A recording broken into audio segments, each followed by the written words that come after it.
Fucking with me. What up, YouTube? It's your boy Sada Reaction, and we got a little video. You feel me? MK Slatt. You feel me? We all know MK from his social media and shit on Instagram and all that. His skits and shit, being a slow motherfucker and all that. It looks like he got in some shit with the feds and all that and shit. Little drug bust or whatever. You feel me? But yeah, this is actually my very first upload on YouTube. It's my very first video I'm uploading on YouTube. So make sure y'all like, comment, and subscribe to the channel and stuff. My social media will be down below in this video, and let's get right into it. People face charges after a drug bust in Irondale, and one of them is a popular social media influencer. 21-year-old Marquez Holmes is charged with 2 counts of drug trafficking and possession charges. Holmes has over 1 million subscribers on YouTube. From making the internet laugh with skits to getting caught up in federal raids and running a fentanyl operation, MK Slatt's story is one of the wildest flips the social media world has ever seen. Before the viral videos, the jokes, and the skits, he was Markel Holmes, a kid from Alabama, where you either make money, get clout, or get caught slipping and end up a pack. But how does someone go from posting goofy-ass skits online to becoming a headline in a federal investigation? And was this downfall something he saw coming? Or was it all caught on camera before anyone even realized? Just look at bro. He's the last person I would expect to be running a whole drug ring. Today, we're breaking down everything about MK Slatt, the rise, the laughs, the empire, and the chaos that followed. You, the small one, bring your lad here. This is my yard. Hey. You want to check in with me, homie? You get shanked, homie. Straight up. Before MK Slatt ever went viral, before anybody knew his face from Instagram skits or TikTok clips, he was just Markel Holmes, a regular YN growing up in Alabama, in an environment that didn't exactly hand out many exits. Alabama isn't Hollywood. It's not Atlanta. It's not LA. It's low-key a shithole. It's the type of place where everybody knows everybody, police move quietly, and opportunities feel limited unless you're willing to leave or hustle. From a young age, MK was surrounded by the same pressures a lot of kids from the hood deal with. Money problems, street influence, and that constant push to grow up fast. There wasn't much room for being just a kid for too long. You either adapt, crash out, or find something that separates you. And for MK, that something was personality. People who knew him early on described him as loud, animated, always joking, always acting out scenes. These the same size as my... These are the same size. Yeah, the same size. Yep. He wasn't the biggest, wasn't the toughest, but he knew how to command attention. In school and around the neighborhood, he was that dude cracking jokes, exaggerating stories, imitating people, basically turning everyday hood situations into comedy. That's important because comedy for MK wasn't just entertainment, it was survival. When you grow up around chaos, laughing at it becomes a coping mechanism. Instead of talking about trauma directly, you joke through it. Instead of showing fear, you turn it into a skit. That's how a lot of YNs move. Humor becomes armor, but at the same time, MK wasn't growing up in a bubble. He still saw the street side early. He still watched older dudes getting money the fast way. He still saw guns, drugs, and respect tied to image. So even while he was the funny one, he was still absorbing the same environment, learning what gets you attention, what gets you respect, and what gets you labeled as him in the hood. And that's where things start getting tricky. Because when you grow up somewhere that doesn't separate entertainment from real life, sometimes the line gets blurry. The jokes start sounding like confessions. The skits start mirroring reality. And before you realize it, you're not just making fun of the lifestyle anymore, you're living inside it. At this stage, MK Slatt wasn't famous yet. He wasn't rich. He wasn't on the radar. But the foundation was already there. A kid from a rough environment, a natural performer, in a world that rewards attention more than direction. And once the internet entered the picture, everything changed. I don't know what I'm doing. I don't know what I'm doing. I don't know what I'm doing. When MK Slatt first touched the internet, it wasn't on no industry timing, no management, no rollout, no plan. It was just a YN with a phone, Wi-Fi, and a sense of humor that felt too real to ignore. His skits didn't look polished, and that's exactly why they worked. MK wasn't doing scripted comedy like some influencer trying to be clean for brands. He was recreating real hood moments, the dumb arguments, the over-the-top reactions, the crash-out characters everybody recognizes from their block. The type of skits where you watching like, nah, bro, I know somebody exactly like this. That authenticity made him different. While a lot of comedians online were exaggerating fake situations, MK was exaggerating real energy. Same slang, same facial expressions, same chaotic vibe. And because he grew up in it, it didn't feel forced, it felt natural. The algorithm loved that. Clips started circulating fast on Instagram and TikTok. One skit would pop, then another, then another. Next thing you know, MK Slatt isn't just funny, he's recognizable. People quoting his lines, pages reposting him without credit, comments full of, this too real, and bro funny as hell. And for the first time, MK had something most YNs from his environment don't get early on. Attention that paid. Views turned into followers, followers turned into money, and money turned into validation. That part is important. Because when you grow up broke or stressed, money doesn't just feel good, it feels like proof. Proof that you made it. Proof that you're doing something right. Proof that you're smarter than the system that tried to box you in. But the internet also comes with pressure. Once MK got known for a certain type of humor, street humor, crash out humor, switch jokes, drug jokes, that's what the audience expected. And every time he posted, he had to outdo the last one. So the skits started getting louder. The characters started getting wilder. The lines between parody and reality started thinning. At first, nobody saw it as dangerous. It was just jokes, just content. But slowly, his online persona stopped being a character and started becoming an identity. The same energy that made people laugh also started shaping how people saw him and how he saw himself. MK Slatt was no longer just a funny dude from Alabama. He was the crash-out comedian, the exaggerated hood stereotype, the internet version of somebody who lives reckless. And the more the audience rewarded that image, the harder it became to separate it from real life. By this point, MK was winning, views were up, money was coming in, clout was real. But beneath the jokes, the environment never changed. And that's where the danger really started.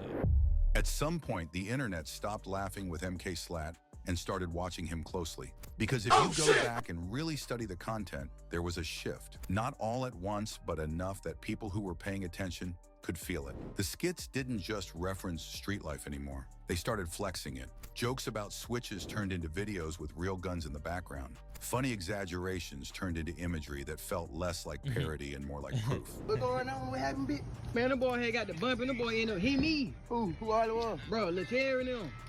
Laterry? Yeah. Man, I don't know who the other nigga was, boy. Got to have the dirty clip. And the character that once felt cartoonish started looking uncomfortably real. That's usually how it goes. When somebody grows up around a lifestyle, makes jokes about it, and then gets rewarded for those jokes, the brain starts mixing signals. The audience thinks it's entertainment. The creator starts thinking it's branding. And branding comes with expectations. MK's comments section changed. Instead of just laughing, people started hyping the image. He really liked that. This ain't just skits. Bro living what he rapping. That type of validation is dangerous, especially for a young dude who's still figuring himself out. Because now you're not just being funny. You're being watched as a representation. And instead of stepping back, MK leaned into it. The tattoos started stacking up, including the infamous emoji-style ink that people clowned at first, then questioned later. His appearance got more aggressive. His music leaned darker, his visuals got louder. Parking lots, weapons, crash-out energy everywhere. To the internet, it looked like an aesthetic. To law enforcement, it looked like evidence. And that's the part a lot of creators don't understand. The internet never forgets, and the feds don't care about jokes.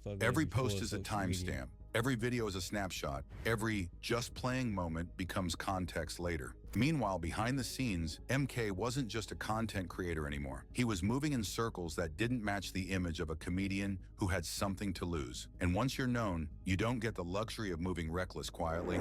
That's where the first real danger signs pop up. Because when the persona you're selling online matches what investigators are already watching in real life, the internet stops being a stage and starts being a paper trail. Most fans didn't watch it. They just kept scrolling. But the shift had already happened. The comedian was still there, but now he was sharing space with something heavier, something riskier, something that didn't disappear when the camera cut off. And the moment the character became reality, the countdown had already started. At this point, MK wasn't just joking about drugs or switches anymore. He was around people who were really in it, people who didn't see the internet as a joke and definitely didn't see it as a shield. The more he leaned into that lifestyle, the more reckless the optics became. Guns and videos, aggressive music, visuals that look less like comedy and more like statements. And here's the part a lot of YNs don't think about. When you're already known, everything you do hits harder. Police don't need rumors, they need patterns. And MK's pattern was loud. To law enforcement, this wasn't a comedian acting wild for views. It was someone with visibility repeatedly placing himself around illegal activity, posting it publicly, and daring the system to ignore it. That's when bigger eyes start watching. Federal eyes don't move fast, they move quiet. They collect,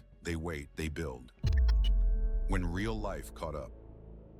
By the time MK Slatt's name was ringing online, his real life was moving in a completely different direction, one that didn't care about views, followers, or viral skits. Because here's the uncomfortable truth. Fame doesn't remove you from your environment. It just puts a spotlight on it. And MK never really left. While the internet still saw him as the funny YN playing character, people close to the situation say his lifestyle was starting to line up a little too well with the image he was posting. The same slang, the same references, the same energy, except now it wasn't just for content. This is usually how it happens. You get money, but not enough to fully separate. You get clout, but not enough to relocate. You get attention, but not enough protection. So instead of leaving the environment, you start mixing roles. Comedian online, street dude offline, and that's a dangerous balance. And by the time the internet started clowning MK for being too extra, the investigation was already deeper than anyone realized. Because while fans were laughing and critics were calling it self-snitching, street life doesn't care if you're famous. It only cares if you're involved.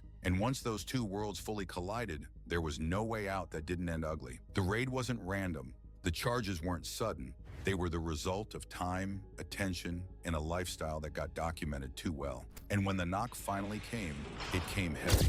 In December 2023, everything MK Slatt had been building online and offline came to a hard stop. Early in the morning, around 7 a.m., multiple law enforcement agencies pulled up to a residence in Irondale, Alabama to execute a search warrant connected to an ongoing narcotics investigation. This wasn't a random bust. This wasn't local cops acting on a tip. This was coordinated. According to official reports, the operation involved the Leeds Police Department, the Irondale Police Department, and later drew attention from federal agencies, including the ATF and Homeland Security. Inside the residence, officers took multiple individuals into custody, including MK Slatt real name Markel Demetrius Holmes, along with several associates. What they allegedly found, police reported recovering multiple firearms, including Glocks, equipment used to convert semi-automatic weapons into fully automatic firearms, commonly known as switches, illegal narcotics, including fentanyl and methamphetamine, drug packaging materials, and paraphernalia. According to authorities, the residence was allegedly being used as a drug packaging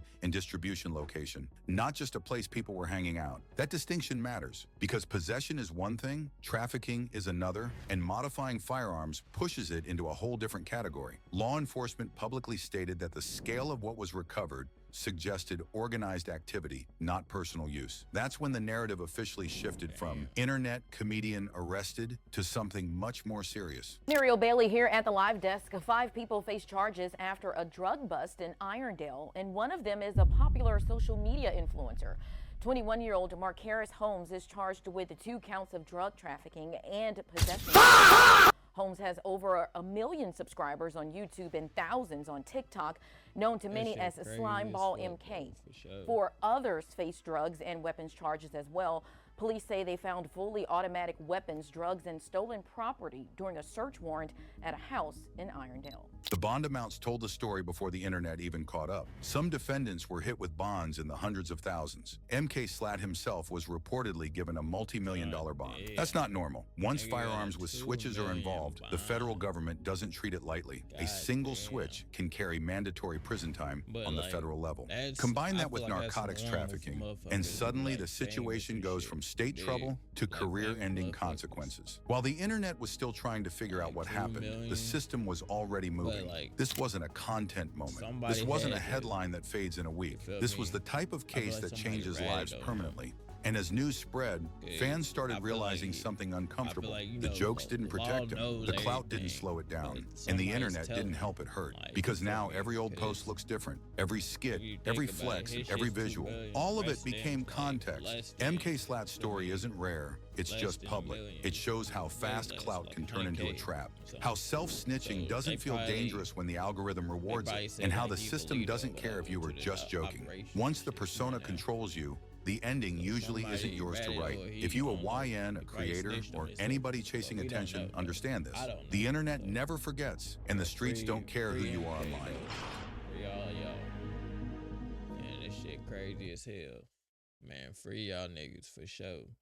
But like I said, it's y'all boy Side Up Reaction. Y'all tell me shit, y'all like and subscribe and comment in the description. Tell me what y'all think about it. Think about the video about MK and shit.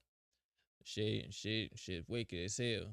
I don't know what y'all, you feel me, what y'all think and all that. I feel like somebody snitched on him.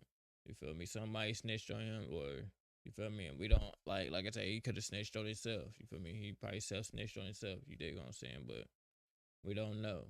But shit, y'all tell me what y'all think about it in the comment description. Make sure you sub to my channel. You feel me? Hit me up on social media and stuff. It would be right down below in the video and stuff. Let me know what other reaction videos should I react to. You feel me? But like I said, it's your boy Saito, and we out.